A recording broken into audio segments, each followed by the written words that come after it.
Hey, this is Coach Mac, playfastfootball.blogspot.com, and today we're going to be going over the pistol zeer concept. First of all, in talking about the pistol zeer, I think the thing you need to understand is it's just a combination of inside zone play or the shotgun zone read play with an inside veer play. We're going to take some things from both of those plays that we like and we're going to combine them together to give us one version of our shotgun read play. A couple of things that I like as far as the pistol is concerned: we are a pistol team basically for the alignment of the tailback. We're not a pistol concept offense. I like using the pistol alignment for the tailback for a couple different reasons. Number one, I like the tailback being able to enter the line of scrimmage downhill vertically with better vision. With the shotgun zone read play, a lot of times he ends up entering the line of scrimmage laterally. He's got to have great vision and be a great jump cut kid. The pistol alignment allows him to get downhill with his shoulders, hips square to the line of scrimmage, and it should be easier for him to see things and make cuts. The pistol alignment also allows us to run the play to the right or the left at either time. So right now from the pistol alignment, I can run our zeer right, our zeer left at any time without giving a tendency to the defense. I also like the fact that the defense cannot set the front based on where the tailback is when he's in the pistol. So now they can't set the front based off where the tail is and then design their defensive game plan to defend the zone read off of the set of the tailback.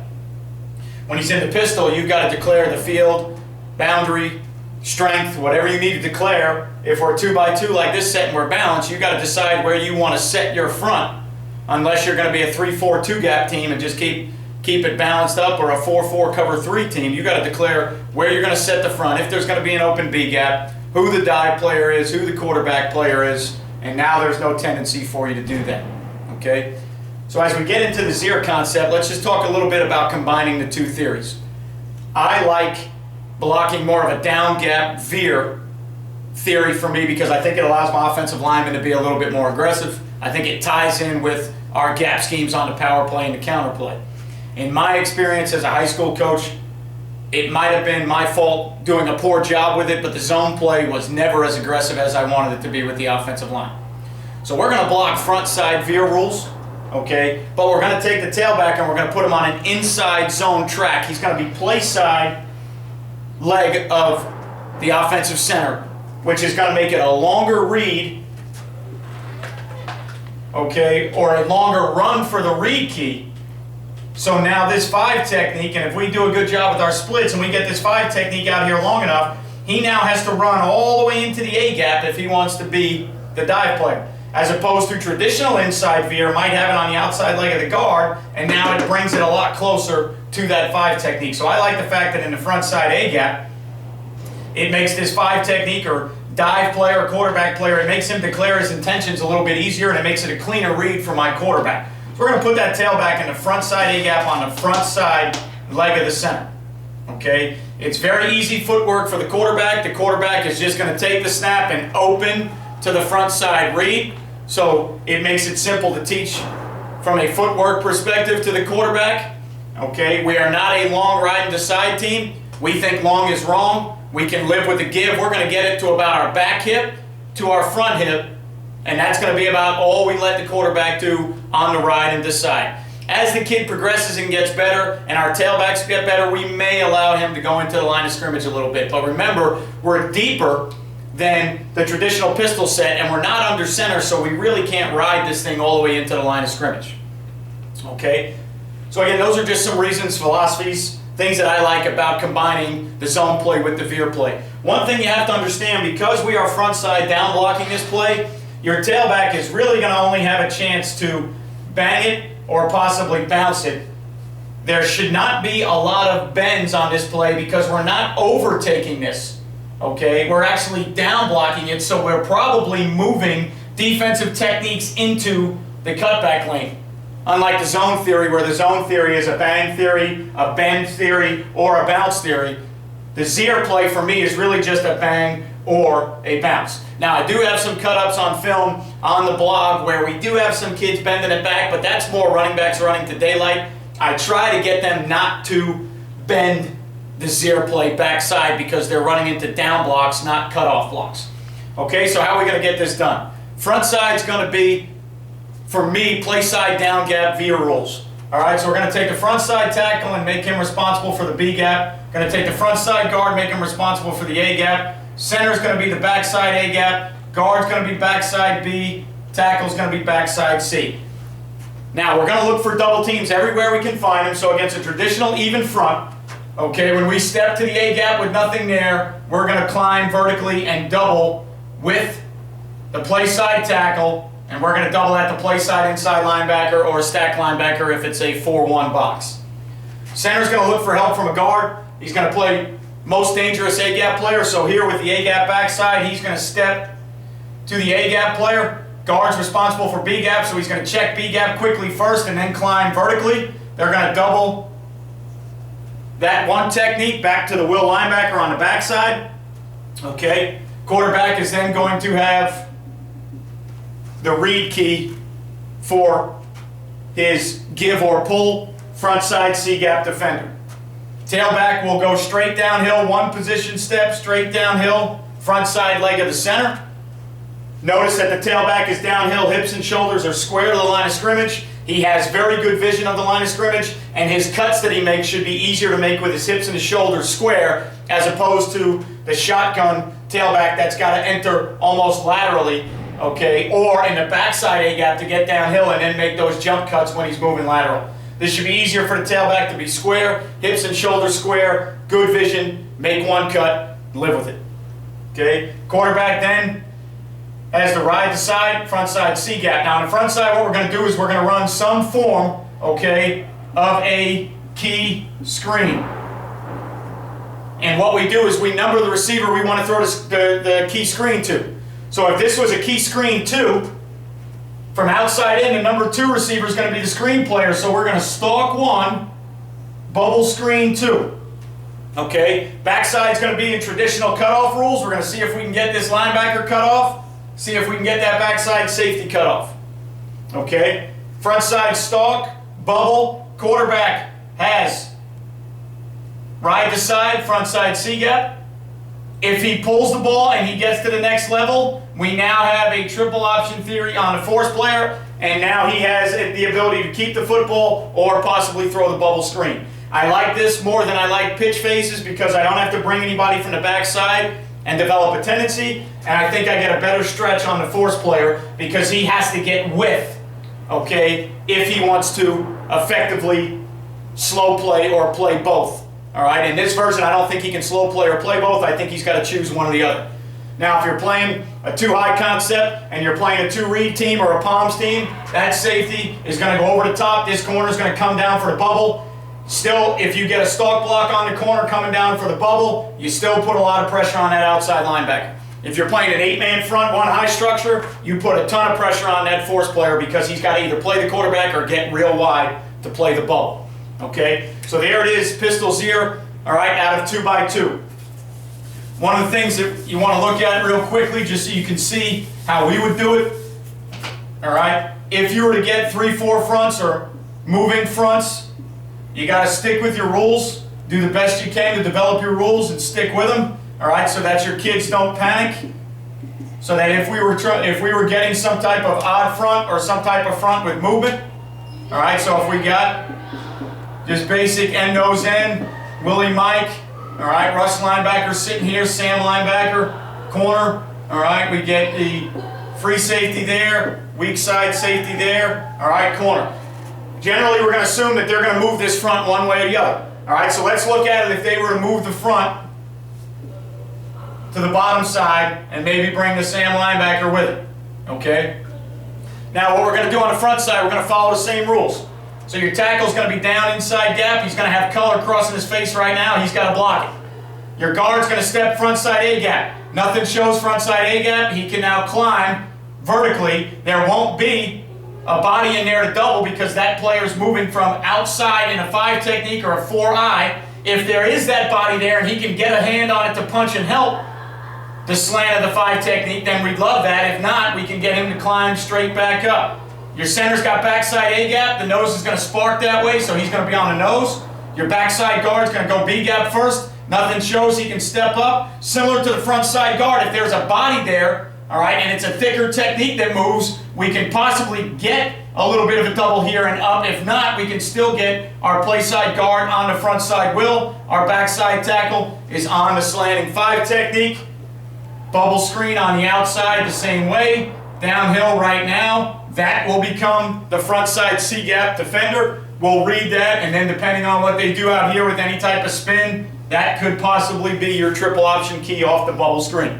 Okay? So if you do get some 3-4 fronts or some fronts that move, you will be able to handle it. It shouldn't be that big of a deal for you. If they decided to move the front the other way, all right, if they decided to move the front the other way, and now they want to actually move towards the side you're running the Veer, or the zeer play, all right? If they were to move towards that side, now what would happen? Okay, you got the end nose end here, Willie and Mike, rush, Sam, corner, free safety, weak safety, corner. All right, now what's going to happen is they're going to move the front towards the Veer. Okay, so they're going to be there, there, there, rush coming with it, and depending on the coverage concept, you may get a spin, okay, that way. So now what's going to happen on the front side zeer play? Tackle's going to step down B gap. Nothing's going to show, so he's going to climb right now. Guard's going to step down front side A gap. He's going to have a body in there right now. Okay, so when he steps down, he's going to have that nose guard. Center's going to step backside A gap. See the nose spark away. Punch it, climb to the will. Okay, if we could get a double on the nose, that would be great. If the movement is too quick away from us, we're going to try and stab it and punch it. See if we can shock it for the guard. Take it on the down block, get up right now. Guard steps out B gap. He's got a B gap presence right now. Tackle steps out and disappears. He knows he's probably going to pick up. Rush end coming off the edge right now. There's your front side C gap defender. There is your pitch key on the bubble. We're going to run bubble screen here. Stalk block there. Play side, inside zeer on that side right there. So if you did get some 3-4 teams or some dynamic moving fronts, if you follow your rules and you rep it enough, you should have the ability to block it. Okay? Now what I'd like to do is just draw it up for you out of 3x1. I like it out of 3x1 because I think you can get everybody blocked. I think you can get corner and safety blocked and put a lot of pressure on the defense. If you had it now in 3x1, okay, again, the key screens can go to any member of the receiving core on the outside. For us, that's the Y, that's the 8. The X, the Z, the H, this is the T. That's just how we do it, all right, in my offense. If we were running it to the 3 receiver side, right now I'm going to draw up key 3. If I wanted to, I could run key 1 or key 2 at any time and make the other 2 players responsible for blocking. The key screen tells us we're going to throw the bubble screen, and it tells us who it's going to be, okay? So if we had it, all right, in the 3x1 set,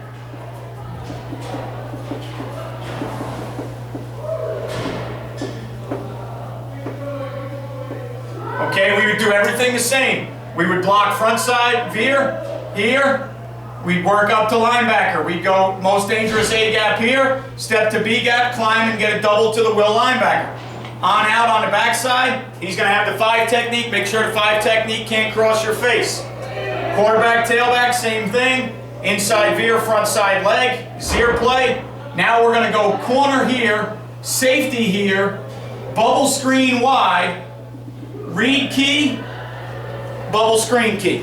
So you can see out of 3x1, we get all the same elements up front. We have the same run play here, and what ends up happening is we have corner, safety blocked, bubble screen read right there. So now we can actually get it more blocked a little bit more effectively than we can in 2x2. Okay, so it's a great option in 3x1. Puts a lot of pressure on this guy if you're hitting the inside Veer and he's the cutback fall down player. But he's also got to play 3 vertical this way. We got a lot of runs in 3x1 versus teams that play this stress or solo type of coverage. We get a lot of these inside here that end up winding back because there's nobody dropped down.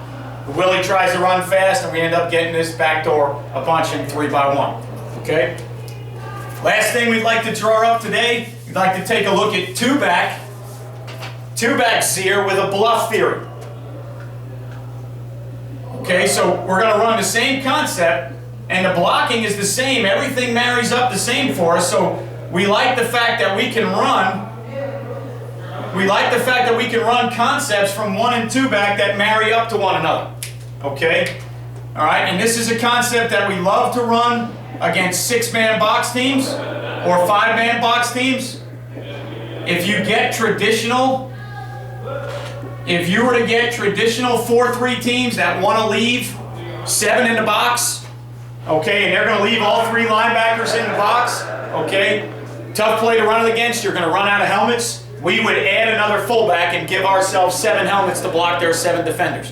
If you get a 6-man box team, a 4-3 team that likes to apex and stay too high, a 4-4 team that likes to play cover 3, a 4-2-5 team, or a 3-4 team that will only leave a 5-man box and then bring pressure, slant, angle, and drop safeties down, this is a great play. What we're going to do now is we're going to run the zeer play to the left. All right, so what we're going to do is we're going to be front side B gap, nothing there, go to linebacker. Front side A gap, you got a technique right now. Center is going to declare most dangerous A gap, so he's going to step, all right? He needs to be front side A gap right now, back side, right side A gap, but because of the 1 technique, he's going to step and double back to the mic. Because the center is working away from the backside guard right now, this backside guard has to understand he's covered. I don't let this get across my face. So now that I've got a 3 and a 5, we got to make sure that it doesn't cross our face. A lot of times what we'll do is power step inside and up when we're both covered, because we don't want those 2 techniques to rock back across our face. Don't need a lot of movement, we just need positional blocks.